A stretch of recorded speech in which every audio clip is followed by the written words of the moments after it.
So hi everyone, this is Nishant and today present with introducing the chapter development of class 10th economics. So let us start. Development what development actually means development का मतलब क्या होता है? विकास होता है। Development का मतलब विकास।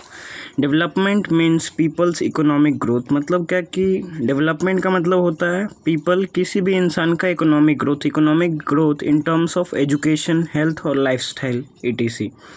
डेवलपमेंट का सिर्फ ये मतलब नहीं कि किसी का इनकम बढ़ रहा है, उसके साथ साथ including with that education, healthcare and lifestyle etc should also be developed. Then we can say development is going on. Now the main aim of development is to update as per the demand of time. अब क्या कह रहा है इस line में कि development का main M क्या है कि हमें खुद को अपडेट करना है as per the demand of time. We have to update our self as per the demand of time. Suppose that, इसको समझने के लिए एग्जाम्पल लेंगे। Let's take Mahatma Gandhi. अगर कोई महात्मा गांधी जैसे विचार के आदमी अभी भी अगर मतलब हो कि खादी पहनना है और अभी मतलब एकदम फैशन ट्रेंड के ज़माने में अगर कोई पहनता है तो इट डजेंट लुक गुड। तो डेवलपमेंट का मतलब जैसे उस टाइम के लोग थे तो उस टाइम में खादी पहनते थे, धोती पहनते हैं, एंड नाउ डेज सब जीन्स पर आ गए, मतलब जीन्स शर्ट बहुत सारा चीज़ तो वो होता है। अब क्या है, different people and different goals. We know that कि सबकी सोच एक जैसी नहीं हो सकती है, तो सब different people and different goals. तो अब गोल्स के बारे में पढ़ेंगे। Development is sometime contrasting and conflicting. Why I have underline contrasting and conflicting? क्योंकि development for one may not be the development for other. इसमें कहा गया है कि डेवलपमेंट कभी कभी कॉन्ट्रास्टिंग और कन्फ्लिक्टिंग हो जाता है। जब कॉन्फ्लिक्ट मतलब कि जो डेवलपमेंट है एक इंसान के लिए अच्छा होगा लेकिन दूसरे के लिए वो फ़ायदेमंद नहीं है। Development for one may not be the development for other. अगर जैसे किसी एक का डेवलपमेंट हो रहा था, इसका ये मतलब नहीं कि वो दूसरे के लिए भी डेवलपमेंट होगा। इसको आगे समझ जाएंगे। Now the first goal is common goals. Common goals का मतलब क्या होता है? कॉमन गोल्स, इसके नाम में ही क्लियर है कि कॉमन गोल कह रहा है। तो कॉमन गोल का मतलब क्या कि some things या some needs which are common to all like income, freedom, justice and security etc। मतलब क्या कि कुछ नीड्स जो है हमारी वो सभी लोगों में कॉमन है। जैसे इनकम हमें भी चाहिए और कोई और सपोज कोई और बंदे को भी चाहिए, सबको इनकम चाहिए। Freedom, everyone wants freedom. Justice सब चाहता है, कोई नहीं चाहता है कि किसी का मर्डर हो जाए और चुपचाप होके बैठ जाए। सबको जस्टिस चाहिए। सिक्योरिटी सबको चाहिए because everyone love their life etc। अब क्या है, तो इसमें हमने समझा कि ऐसे गोल्स जो सबके बीच में कॉमन है उसको क्या कहेंगे? कॉमन गोल्स कहेंगे। अब different, now come to the different goal. Different goal means each individual has his own ideas of development. Means different goals, it means कि ईच इंडिविजुअल हैज़ हीज और her own ideas of development. Means कि हर एक individual का कुछ अपना ideas होता है डेवलपमेंट के प्रति। जैसे for example, development for a farmer might be irrigation. This is the important term कि development for a farmer might be irrigation but for the unemployed youth it may be employment opportunity. कहने का मतलब बहुत simple है कि एक farmer है तो फार्मर को क्या चाहिए? खेती के लिए कोई भी चीज़ चाहिए, तो farmer will want the irrigation facility, क्योंकि क्रॉप इरिगेट करना है तो वो अपनी नीड के हिसाब से अपना गोल बताएगा। और एक अनएम्प्लॉयड यूथ को क्या चाहिए कि अच्छा एम्प्लॉयमेंट अपॉर्चुनिटी मिले। और कैरियर काउंसलिंग भी हम लोग कह सकते हैं कि उसको आगे लाइफ में कैसे क्या करना है वो चीज़ कोई गाइड करे। तो ये हो जाता है। अब इसका एक और एग्जांपल ले लेते हैं कि अभी के पेरेंट्स चाहते हैं, तो पेरेंट्स का सपना होता है कि उनका बच्चा मतलब कुछ और पेरेंट्स नहीं। Now come to the next topic, conflict goals. Conflict goals क्या होता है? What may be the development for some may the destruction for some other. मतलब क्या कि एक के लिए जो डेवलपमेंट हो किसी के लिए डिस्ट्रक्शन, मतलब मेरे लिए अच्छा दूसरे के लिए बुरा। तो इंडस्ट्रियलिस्ट क्या चाहता है, फॉर एग्जांपल एक एग्जांपल से समझेंगे कि इंडस्ट्रियलिस्ट चाहता है डैम बनाना इलेक्ट्रिसिटी के लिए, क्योंकि उसकी कंपनी में इलेक्ट्रिसिटी का नीड हो। लेकिन ऐसा डैम जब बनेगा तो क्या हो जाएगा, उस जगह का नेटिव्स मतलब लोग वहाँ से हट जाएंगे, मतलब हटना पड़ेगा उनको या पैसे देकर वहाँ से हटवा दिए जाएंगे। डैम जब भी बनता है तो 15 से 16 किलोमीटर का एरिया खाली करवा दिया जाता है, तो ये क्या नेटिव्स के लिए एक डिस्ट्रक्शन हो गया। Now come to the next topic, income and other goals. Income and other goals topic में लग रहा है क्या कि इनकम और अदर गोल्स। तो क्या money is considered to be the basic need of people to fulfil their desire और नीड्स। क्या है, पैसा। तो मनी क्या है कि मनी हमारी बेसिक नीड्स है, बिना इसके कोई भी डिज़ायर है कोई भी चीज़ नहीं किसी का पूरा होता है। Money is something but not everything, ये भी चीज़ सही बात है। पैसा हम कैसे कमाते हैं, वर्क एंड बेटर वेजेस और सैलरी। पैसों की ज़रूरत क्यों होती है, तभी तो हम काम करते हैं बेटर वेज और सैलरी के लिए। अब इसके अलावा पीपल ऑल्सो सीक थिंग्स, इसके अलावा भी लोग देखते हैं क्या, equal treatment.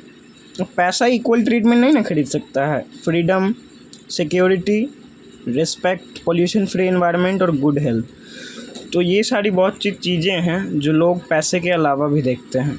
Now come to the next topic, national development. National development मतलब क्या कि हमने देखा पिछले टॉपिक में कि एक पर्सन या इंडिविजुअल का डेवलपमेंट क्या होता है, क्या उसके गोल्स होते हैं, वो देखा। लेकिन एक नेशन कैसे डेवलप करता है, तो it is define as the country's ability to enhance the living standard of people और रेसिडेंट्स। मतलब कि एक कंट्री डेवलप कर रहा है तो ये कैसे पता चलेगा, जब कंट्री अपनी एबिलिटी मतलब कंपनी ग्रो करे, क्या लिविंग स्टैंडर्ड लोगों का बढ़ जाए। Under national development priority is given to those goods which benefited to a large number of people. National development के अंदर में क्या आता है कि नेशनल डेवलपमेंट तब होगा जब मतलब 10 या 20 आदमी उससे फ़ायदा ना उनका पहुँचे, उससे एक लार्ज नंबर ऑफ पीपल का क्या हो, फ़ायदा हो। जैसे कहीं एम्स खुलता है, कहीं एम्स बनता है या कुछ बनता है, तो एम्स वहाँ नहीं बनाएगा जहाँ मतलब कोई लोग नहीं रहते हैं। एम्स वहाँ बनाएगा जहाँ मतलब लोग रहते हैं और वो एक अच्छा इलाका है और वहाँ मतलब स्टूडेंट्स को नीड है उसका, तो वहीं बनाएगा जिससे बहुत सारे लोगों की मदद हो सके। अब comparison of country and states मतलब कंपेयर कैसे करेंगे कि कोई कंट्री डेवलप है और कोई कंट्री नहीं, तो कंपैरिजन थ्रू दो चीज़ों से होता है। एक होता है नेशनल इनकम और एक होता है per capita income. Now see, national income क्या होता है, total income factor earn by normal resident of a country in 1 year. मतलब कि आप जो भी एक साल में कमाते हैं, एक इंसान एक साल में जो भी कमाता है उसको क्या कहते हैं, नेशनल इनकम। इसको और भी कहा जाता है total income. Now per capita income, ये एक इम्पॉर्टेंट टॉपिक है। Measured of amount of money earn by a person in a nation. मतलब क्या कि measure of amount of income earn by a person in a nation, मतलब एक nation में एक इंसान के द्वारा कितना कमाया गया पैसा, इसको एवरेज इनकम भी कहते हैं। क्यों, क्योंकि इट इज़ ऐसे कह सकते हैं कि जो इंडिया की टोटल पॉपुलेशन है तो उसका जो इनकम होगा तो उसको कैलकुलेट करके divided by the total number of people of India, तब जाके एवरेज इनकम निकलता है। तो अब इसके बाद नेक्स्ट टॉपिक है income and other criteria. Income और अदर क्राइटेरिया क्या है, पर कैपिटा इनकम तो क्या है, स्टेटस और अर्निंग कैपेसिटी दिखाता है। पर कैपिटा इनकम क्या है कि हम क्या कमा रहे हैं वो बताता है। Infant mortality rate, infant mortality rate मतलब क्या कि the death of the number of children that die before the age of 1 year age per 1000 living children born in a particular year. मतलब कहने का मतलब कि 1000 बच्चे एक साल में 1000 बच्चे जन्म लेते हैं, उसमें से एक ही साल में कितने बच्चे मर जाते हैं उसको क्या कहते हैं, infant mortality rate. Let's repeat one more कि द नंबर ऑफ चिल्ड्रेन पर 1000 डाई इन 1 ईयर, मतलब 1000 लिविंग चिल्ड्रेन पर कितने बच्चे मर जाते हैं एक साल में, उसको कहते हैं इन्फेंट मोर्टेलिटी रेट। और लिटरेसी रेट क्या है? Measurement of the literate population in the age of 7 and above year. मतलब कोई भी इंसान या कोई भी जो हो लिटरेट पॉपुलेशन, उसको क्या कहेंगे? जो पढ़ सकता है, लिख सकता है, या कोई भी रीजनल लैंग्वेज समझ सकता है, उसको क्या कहेंगे? We can say literate. तो ये होता है literacy rate. Now net attendance ratio, it is the important term. Net attendance ratio क्या होता है? The total number of children age group from 14 years attending the school from total percentage of the children in the same age group। मतलब क्या कि 14 साल से ऊपर या उससे नीचे के जो भी बच्चे हैं वो स्कूल अटेंड कर रहे हैं या नहीं, तो उसका परसेंटेज नेट अटेंडेंस रेशियो बोला है। तो इसमें क्या होगा कि उसी एज ग्रुप के बच्चों का परसेंटेज से इसको डिवाइड किया जाएगा, तो नेट अटेंडेंस रेशियो आ जाएगा। Now come to the next topic, body mass index, BMI। This is very important topic, body mass index. Body mass index सुन के क्या लगता है? It is the international standard unit to determine whether an adult is undernourished और not. हम कहते हैं ना कि कोई इंसान कभी पतला है और खाता भी बहुत है लेकिन उसके शरीर में नहीं लगता, तो ये क्या है? BMI पर डिपेंड करता है, बॉडी मास इंडेक्स। तो बॉडी मास इंडेक्स कैसे पता चलता है? तो बॉडी मास इंडेक्स एक ऐसा इंटरनेशनल स्टैंडर्ड यूनिट है जो हमें बताता है कि whether adult person is undernourished और नॉट। ये किसके लिए है? अडल्ट पर्सन के लिए, अडल्ट पर्सन नरिश है या नहीं। अब क्या है? It is measured by weight in kg upon height in metre square.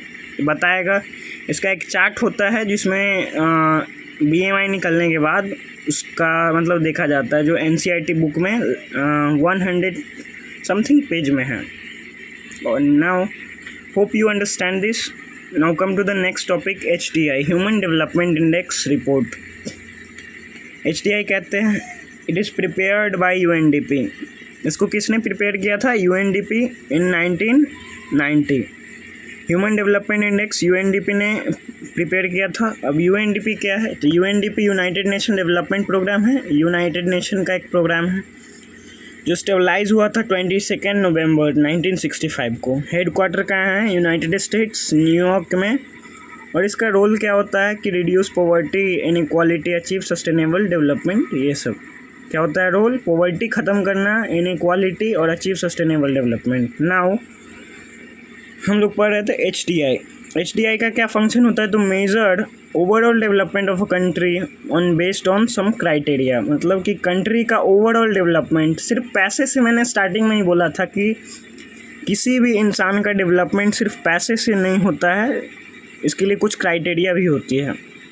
तो HDI भी वही करता है कि डेवलपमेंट, ओवरऑल डेवलपमेंट देखता है जो सम क्राइटेरिया पर होते हैं, जैसे per capita income, living standard of the people, infant mortality rate, health care में, लिटरेसी रेट, एजुकेशन में। ये तीनों चीज़ देखता है, तब जाके किसी भी कंट्री को लिटरेट या इलिटरेट कहता है। Now come to the next topic, sustainable development. पहले इसकी डेफिनेशन से पहले इसको समझेंगे। सस्टेनेबल डेवलपमेंट इस चैप्टर में दिया क्यों है? क्योंकि सस्टेनेबल डेवलपमेंट क्या है कि nowadays we are seeing, हम लोग देखते हैं कि हमारे इन्वायरमेंट में क्या होता है, सब चीज़ डिस्ट्रॉय हो रहा है, पेड़ पौधा का मतलब कम रहा है, ग्लोबल वार्मिंग बढ़ रहा है, the temperature of the earth is increasing. तो ये क्या है? पेड़ कट रहा है, और रेनफॉल का मतलब आना टाइम से नहीं हो रहा है। बहुत सारे जगहों पर अभी हो रहा है क्या कि वाटर लेवल डिक्रीज़ हो रहा है। तो ये सब क्यों हो रहा है? क्योंकि सस्टेनेबल डेवलपमेंट नहीं हो पा रहा है। सस्टेनेबल डेवलपमेंट क्या होता है? We will understand. It is the development of a nation without affecting the environment. ये किसी भी नेशन का डेवलपमेंट होता है, जैसे विदाउट अफेक्टिंग द इन्वायरमेंट। किसी भी नेशन का डेवलपमेंट हो without affecting the environment. Let's repeat one again, किसी भी नेशन का development without affecting the environment हो तो उसको ही सस्टेनेबल डेवलपमेंट कहेंगे। कुछ ही दिनों पहले की बात है, हैदराबाद में एक IT हब बनने वाला था। हैदराबाद में एक IT हब बनने वाला था। वहाँ एक बहुत ही घना जंगल था, उसको काटने के लिए। अब IT हब बनेगा तो बहुत सारे लोगों का फ़ायदा होगा, तो इसको सस्टेनेबल डेवलपमेंट कह सकते हैं क्या? नहीं, क्योंकि इसने एनवायरनमेंट को नुकसान पहुंचा सकता है, कि आईटी हब बनाने के लिए बहुत सारे लोगों को मतलब वहाँ का वाइल्ड लाइफ सब वेस्ट बर्बाद हो जाएगा, वो सबसे घर छिन जाएगा उसका, तो ये ठीक नहीं है। अब क्या है, to achieve sustainable development we should use the renewable source of energy. Sustainable development को अचीव करने के लिए क्या होना चाहिए, हमें रिन्यूएबल सोर्स ऑफ एनर्जी पर जाना चाहिए। रिन्यूएबल सोर्स क्या हो जाता है, फॉर एग्जांपल सनलाइट या सोलर एनर्जी जो कहते हैं ये। तो अभी क्या होता है, बहुत सारे जगहों पर सनलाइट से कार चलती है, बसेस चलती है। मैंने तो पटना में बस भी देखा था जो सनलाइट से चलती है। तो ये एक ऐसा अल्टीमेट सोर्स ऑफ एनर्जी है जिससे ना कोई मतलब जैसे बिजली आती है तो कोल को बर्न करके आती है या हाइड्रो इलेक्ट्रिसिटी से आती है, लेकिन ये एक ऐसा रिसोर्स है जिसका यूज़ करके हम सस्टेनेबिलिटी पर पहुंच सकते हैं और सस्टेनेबल डेवलपमेंट हो सकता है। So I hope you have understood this chapter. So next we will meet in the next chapter. Thank you.